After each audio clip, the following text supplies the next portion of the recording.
સહાય માનવ કલ્યાણ સંઘ અને શ્રી હરિ સેવા સંઘના સંયુક્ત ઉપક્રમે દિવ્યાંગ, વિધવા તથા નેત્રહીન લોકોના બાળકોને શૈક્ષણિક કીટની સહાય વિતરણ તેમજ ભોજનનો કાર્યક્રમ યોજવામાં આવ્યો હતો।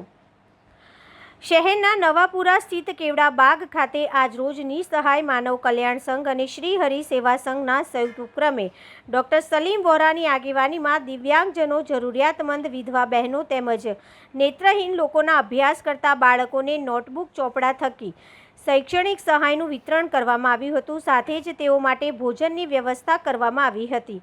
આ સમગ્ર કાર્યક્રમ અંગે ડૉક્ટર સલીમ વોરા દ્વારા સમાજના લોકો ને આ સેવા કાર્યમાં આગળ આવવા અપીલ કરવામાં આવી હતી।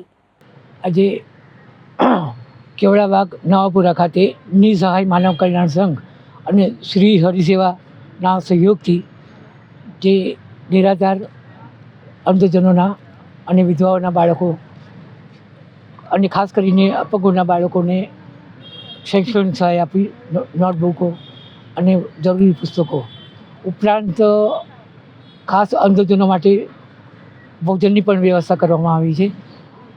સમાજે આની નોંધ લેવી જોઈએ કે આ પવિત્ર ઈદ છે, ધાર્મિક તહેવાર, આવા વ્યર્થ ખર્ચા કરવા કરતાં આવા ખર્ચ વ્યવસ્થિત જગ્યાએ કરી નિરાધાર બાળકોની મદદ કરવી। ડૉક્ટર સલીમ વોરા અને પેલું જમવાનું